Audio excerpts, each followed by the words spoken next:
Hello friends, welcome to Excel Concept Classes. और आज हम सीखेंगे नाइन्थ क्लास का एक chapter improvement in food resources. जब हम फूड रिसोर्सेज में इम्प्रूवमेंट की बात करते हैं तो हमारे जो फूड रिसोर्सेज हैं वो दो तरह के हैं। जो भी हमारा वेस्ट फूड है उसको हम क्रॉप्स या प्लांट्स की कैटेगरी में पढ़ते हैं, और जो नॉन वेज फूड है उसको हम एनिमल हस्बेंड्री के कैटेगरी में पढ़ेंगे।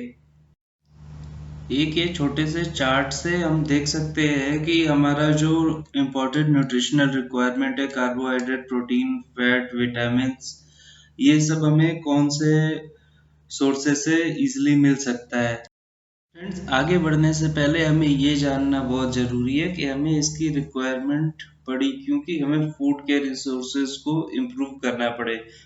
तो फ्रेंड्स, बात यहाँ पे इतनी सी है कि हमारी जो डिमांड है पॉपुलेशन बढ़ने की वजह से वो बढ़ती रही, और सप्लाई उस हिसाब से नहीं बढ़ती रही। तो हमें ज़रूरत पड़ी कि हम फूड के रिसोर्सेज को इम्प्रूव करें in terms of quality and quantity as well. यहाँ पर मैं एक बात और ऐड करना चाहूँगा कि डिमांड क्वांटिटी के रूप में बढ़ती रही, साथ में न्यूट्रिशनल वैल्यूड फूड, यानी वो फूड प्रोडक्ट जिसकी न्यूट्रिशन वैल्यू ज़्यादा है उसकी डिमांड बढ़ती रही, क्योंकि इकोनॉमिक रिफॉर्म्स की वजह से लोगों की परचेजिंग पावर बढ़ती रही और लोग जागरूक होते रहे कि कौन सा फूड खाने से उनको अच्छी न्यूट्रिशनल वैल्यू मिलेगी। हम आ जाते हैं अपने अगले टॉपिक पे, improvement in crop yield. Crop के यील्ड में, उसकी पैदावार में कैसे इम्प्रूवमेंट करें। इसके तीन तरीके हैं। हम पहले यूज कर सकते हैं कि उस वैरायटी का प्लांट पौधा यूज करें जिसकी प्रोडक्टिविटी ज़्यादा हो, जो अच्छे क्वालिटी का हो। दूसरा, हम उसका प्रोडक्शन इम्प्रूव करें, चाहे लैंड इंक्रीज करके, चाहे लिमिटेड लैंड में प्रोडक्शन हम कैसे बढ़ा सकते हैं। जो तीसरा और लास्ट तरीका ये है कि हम कैसे हमारा पौधा जो तैयार हो गया है, और या फिर उसके बाद जो हमने फसल काट करके रखी है, हमारा गेहूं है, धान है, दाल है, वो स्टोर करने में खराब ना हो। जब क्रॉप की वैरायटी इंप्रूव करने की बात आती है, वैरायटी सेलेक्ट करने की बात आती है, तो हम जिन चीज़ों का ध्यान देते हैं उसमें रहता है कि उस वैरायटी की प्रोडक्शन ज़्यादा हो, क्वालिटी अच्छी आए, एक सी क्वालिटी आए, बायोटिक रेजिस्टेंस, यानी वो ऐसी वैरायटी ना हो कि जिसमें बीमारियां ज़्यादा लगे, कीड़े ज़्यादा लगे। एबायोटिक रेजिस्टेंस भी होना चाहिए, यानी जो नेचुरल प्रॉब्लम्स आती हैं हमारी, जैसे सूखा पड़ गया, ठंडी हवाएं चलने लगी, ठंड बहुत ज़्यादा हो गई, या फिर बाढ़ की वजह से पानी भर गया खेतों में, तो इनसे थोड़ा रेजिस्टेंट होना चाहिए प्लांट, तुरंत खराब नहीं हो जाना चाहिए। जब मैच्योरिटी की बात आती है तो हम चाहेंगे कि हमारा पौधा जल्दी से जल्दी कम कम समय में तैयार हो जाए, और वो पौधा में पेड़ में हमारे एडेप्टेबिलिटी होनी चाहिए, मतलब सॉइल के लिए अडेप्टेबल होना चाहिए, मौसम के लिए अडेप्टेबल होना चाहिए। अभी यहाँ पे एक और चीज आती है जिसको कहते हैं डिजायरेबल एग्रोनॉमिक कैरेक्टरिस्टिक।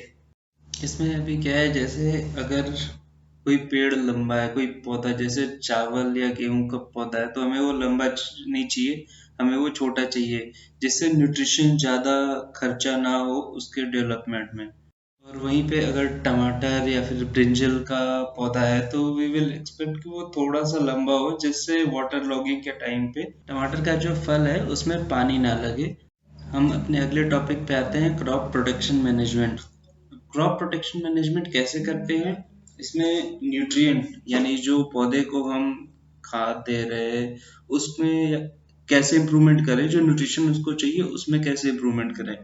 दूसरी चीज इरिगेशन, यानी पानी उसको प्रॉपर मिले। और तीसरी चीज होती है क्रॉपिंग पैटर्न, हम पौधा खेत में कैसे लगाएं जिससे हमारी प्रोडक्टिविटी बढ़े।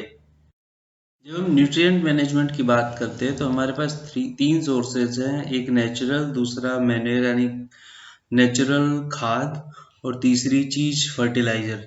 तो उसमें जो हमें नेचर से मिलता है वो एयर से हमें कार्बन और ऑक्सीजन मिलता है पौधों को, पानी से हाइड्रोजन और ऑक्सीजन मिलता है H2O, और सॉयल से हमें nitrogen, potassium, phosphorus, calcium, zinc, iron जैसी बहुत सारी चीजें मिलती हैं। मैन्योर्स यानी जब प्राकृतिक खाद की बात करते हैं तो इसमें कंपोस्ट, यानी जड़ में गिरे हुए पत्ते, ये सारी चीज़ें हम as a compost material use करते हैं। और वर्मी कंपोस्ट में जनरली क्या करते हैं, अगर आपके घर में कोई खाना खराब हो गया है उसको आप अगर खेत में डाल देते हो, या फिर अर्थवर्म की खेती करते हैं, अर्थवर्म आप डाल दो, तो ये प्रोसेस होकर के मिट्टी के साथ ये भी एज अ मैन्योर का काम करता है, तो इसको हम वर्मी कंपोस्ट बोलते हैं। ग्रीन मैन्योर में क्या है, जैसे कोई भी खेत में फसल है, उसके ऊपर के हमने जो प्रोडक्टिव जो क्रॉप है, हमारा क्रॉप का बार्ली वाला पार्ट काट लिया, धान हुआ, गेहूं हुआ, या ऊपर से धनिया ही काट ली, नीचे का हमने छोड़ दिया, उसमें फिर हमने जुताई कर दी खेत में, तो उस वो भी एज अ खाद बन जाता है, एक न्यूट्रिशनल वैल्यू ऐड करता है सॉइल को। फर्टिलाइजर्स के लिए हम नाइट्रोजन सप्लीमेंट, फास्फोरस और पोटेशियम सप्लीमेंट जैसे यूरिया, पोटास वगैरह यूज करते हैं। इन्हें फर्टिलाइजर्स की कैटेगरी में रखा जाता है। इंडिया में मैक्सिमम जो सिंचाई इरिगेशन होती है, उसका जो मेन सोर्स है वो है रेनफॉल। लेकिन अगर कभी मान लीजिए रेनफॉल अच्छी नहीं हुई, तो फिर हमारा पूरा क्रॉप फेलियर हो जाएगा। मानसून अगर सही नहीं रहेगा तो क्रॉप नहीं होगा, हमारी फसल नहीं होगी। तो इसके लिए अलग अलग method of artificial irrigation use किया जाता है, जिसमें कुएं, नहर, कैनाल्स, रिवर लिफ्ट सिस्टम्स और टैंक्स यानी तालाब होते हैं।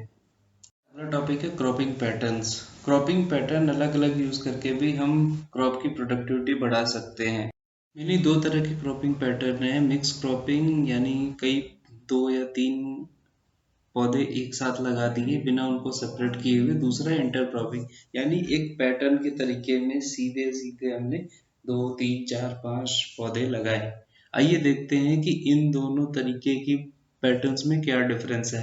ये आप पूरा चार्ट पढ़ेंगे तो आप जानेंगे कि हर पूरे प्रोसेस में इसके डिफरेंस है, कल्टीवेशन के तरीके में डिफरेंस है, जिससे और फाइनल प्रोडक्टिविटी में क्या डिफरेंस आता है और हमें क्या फायदा होता है। जो हमारा अगला टॉपिक है प्लांटेशन मैनेजमेंट का last topic, crop protection management, यानी हम अपनी फसल को कैसे सुरक्षित रखें। हमने फसल लगा दी, फसल अच्छी हो गई, अब उसको सुरक्षित कैसे रखें गोदाम तक कि हम उसको प्रॉपर यूज कर पाए लास्ट तक। पहली चीज़ है जुताई के पहले, कल्टीवेशन के पहले क्रॉप मैनेजमेंट कैसे हो, उसमें हम ध्यान देंगे कि कोई हमारा पेस्ट या इंसेक्ट, खरपतवार, कीड़े हमारे पौधे पे ना लगे। इसलिए हमें जब भी सिम्टम्स लगते हैं कि कुछ कीड़ा लग रहा है इस पे, तो हम तुरंत ही पेस्टिसाइड का यूज करते हैं, उसका छिड़काव करते हैं। अगर हमारे प्लांट के बीच में, क्रॉप के बीच में कुछ वीड्स हमें दिखते हैं तो हम वीडीसाइड्स यूज करते हैं। जैसे खरपतवार, अनवांटेड पौधे होते हैं, उनके लिए वीडीसाइड्स यूज करते हैं। हम खरपतवार को मैन्युअली खेत में भी निकाल लेते हैं, या कभी कभी जब हमारा अनाज तैयार हो रहा होता है, सोविंग के प्रोसेस में ही उसको अलग कर दिया जाता है।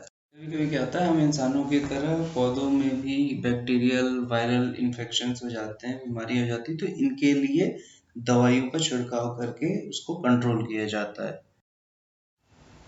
उसके बाद फिर जब क्रॉप की थ्रेशिंग हो रही है यानी कटाई हो रही है, और विनोइंग यानी जो बीज है उसको अलग करा जा रहा है, इसके लिए विशेष ध्यान दे करके हम हम उसको रखते हैं, जिससे कि फसल हमारी खराब ना हो।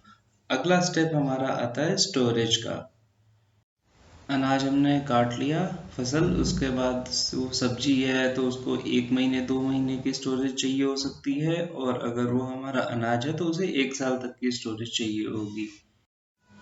इस समय हमें ध्यान देना होता है स्टोरेज के समय में कि कोई भी कीड़ा, फंगस या कोई रोडेंट जैसे चूहा हमारी अनाज को खराब ना कर दे। और साथ साथ ही उसका टेम्परेचर मेंटेन रहे जब वो अनाज रखा जाता है। खासकर से सब्जियों के केस में हमें टेम्परेचर मेंटेन करने की ज़्यादा ज़रूरत होती है।